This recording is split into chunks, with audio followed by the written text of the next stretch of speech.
Shalom jemaat Tuhan, pada artikel kedua tentang Natal ini saya ingin membahas tentang latar belakang dan makna pohon Natal juga hiasannya. Mari kita berdoa. Mohon Roh Kudus urapi hamba-Mu, sensor tutur kata sikap hamba-Mu, sehingga hamba-Mu layak menjadi juru bicaralah pada PIK kali ini. Terima kasih Tuhan, dalam nama Tuhan Yesus. Amin. Latar belakang dan makna pohon Natal juga hiasannya. Nah, tidak ada kebaktian dan perayaan Natal sekarang ini yang tanpa memasang pohon terang, baik secara realita atau simbolnya. Pohon terang itu bagaikan hiasan yang wajib, ya, bahkan dianggap sakral dalam tanda kutip ya, oleh sebagian orang Kristen.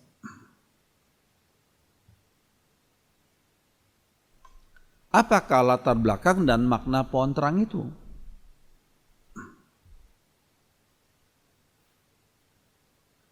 Ya, menurut sebagian orang, pemakaian cemara, pohon cemara berasal dari zaman sebelum Kristus, yakni dari kepercayaan suku-suku di Eropa. Berasal dari zaman sebelum Kristus, dari suku-suku di Eropa.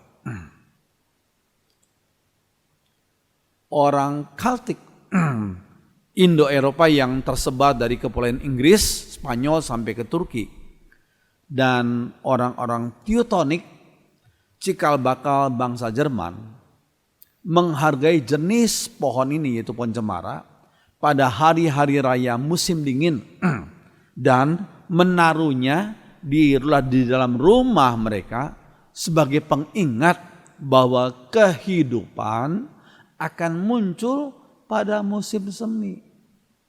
Ya, ini satu hal yang indah ya. Pohon cemara walaupun musim salju tetapi tetap hijau dia. Tidak rontok daunnya, ya, tetap hijau. Jadi bagi mereka itu sebagai simbol kehidupan akan muncul pada musim semi. Ya. Memang pada musim dingin semua pohon menjadi gundul, tinggal carang dan ranting saja. Kecuali jenis pohon cemara atau pinus yang disebut dengan bahasa Inggrisnya adalah evergreen. Evergreen artinya selalu hijau.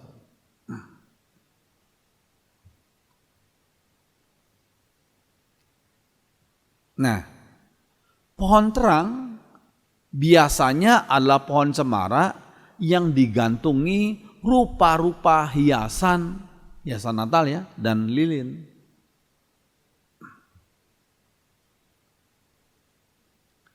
Pada pesta-pesta perayaan masyarakat kuno yang menyembah berhala, mereka menggunakan api dan obor sebagai lambang dari sinar matahari yang akan datang setelah musim salju selesai.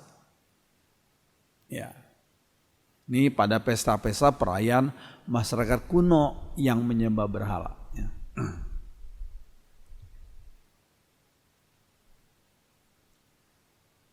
Nah, dalam tradisi Kristiani, api dan obor itu diganti dengan lilin untuk melambangkan Yesus sebagai terang dunia. Matius 5 ya.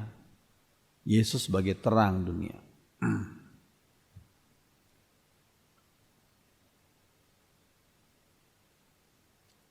Ada kisah dari abad ke-8 Masehi. Ketika Bonifasius, sang rasul bagi orang Jerman, yaitu sebutannya bagi Bonifasius, sang rasul bagi orang Jerman, datang dari Inggris ke Jerman untuk ber-PI, mengabarkan Injil.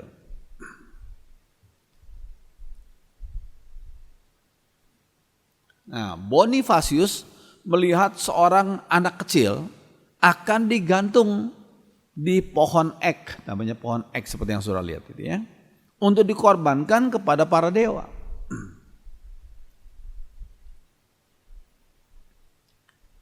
Ia, yaitu Bonifasius, menyelamatkan anak itu dan memotong sebatang pohon cemara kecil untuk diberikan kepada orang-orang yang sedang berkumpul. Dan pohon cemara itu sebagai lambang kehidupan. Itu ceritanya, ya. Ada latar belakang legenda atau cerita, saya tidak tahu persis ya, tapi ceritanya seperti itu. Ya. Iya. Nah, tradisi pohon Natal juga berasal dari daerah Eropa Utara. Pada abad pertengahan, ya, pohon ini disebut sebagai pohon Firdaus yang digantungi dengan buah-buah apel dan biasanya dipakai dalam pentas sandiwara tentang Adam dan Hawa. Digantungi dengan buah-buah apel. Ya.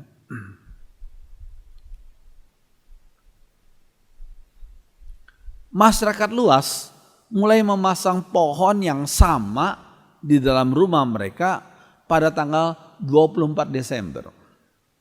Dalam perayaan yang disebut Pesta Adam dan Hawa. Pesta Adam dan Hawa.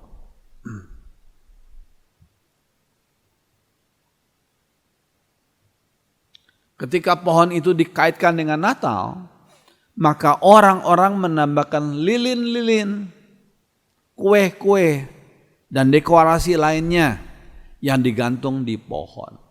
Ya, ditambah dengan lilin-lilin, kue-kue, dan dekorasi lainnya yang digantung di pohon.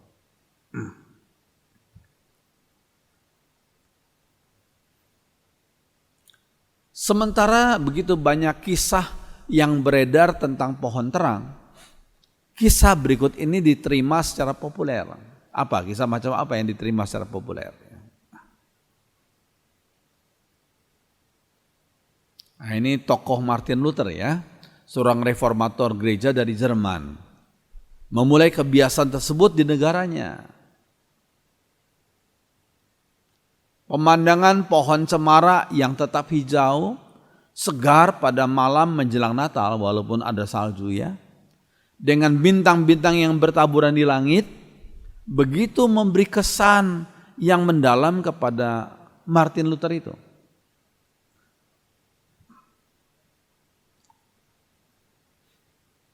Lalu Luther menebang pohon cemara tersebut pada bulan Desember tahun 1540 dan menempatkannya di dalam rumahnya. Ya, pohon cemara memang kalau ditempatkan di rumah, walaupun sudah terpisah dari batangnya, tidak langsung jadi layu, tidak, tapi tahan juga ya beberapa hari ya. Biasanya begitu. Ia juga memasang beberapa lilin di pohon itu pada hari Natal sebagai lambang dari Yesus sebagai terang dunia dan sebagai sang hidup itu.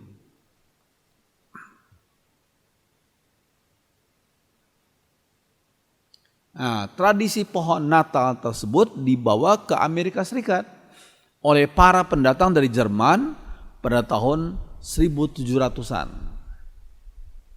Dibawa ke Amerika Serikat. Ya.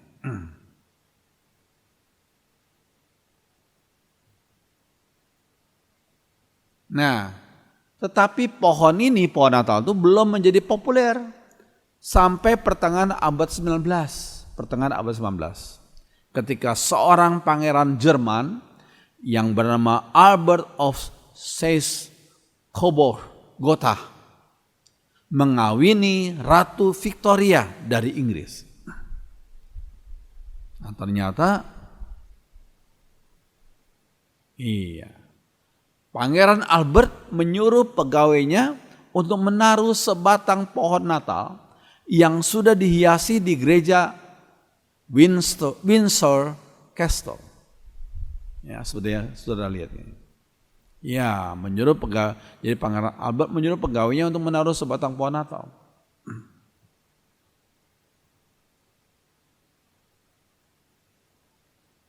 Hiasan baru kemudian ditambahkan sebagai dekorasi Natal. Apa itu? yakni pohon poinsettia. Poinsettia. Apa itu poinsettia? Seperti yang saudara lihat ini ya dalam gambar ya. Yaitu sejenis pohon tropis yang berdaun hijau tetapi berbunga merah agak besar ukurannya ya. Itu namanya poinsettia. Ada sebagian tempat di daerah tertentu yang merahnya itu adalah hasil disemprot ya. Tapi yang asli tidak demikian ya. Waktu saya kami masih belajar di Baguio City, Filipina, Luzon Utara itu tempatnya dingin, maka pohon ini cocok ya dengan tempat dingin itu ya. Nah, pohon ini, poinsettia ini ditemukan oleh seorang bernama Joel R. Poinsett. Nah, rupanya diambil dari namanya dia ya, Joel R. Poinsett. Seorang duta besar Amerika Serikat di negara Meksiko pada tahun 1800-an.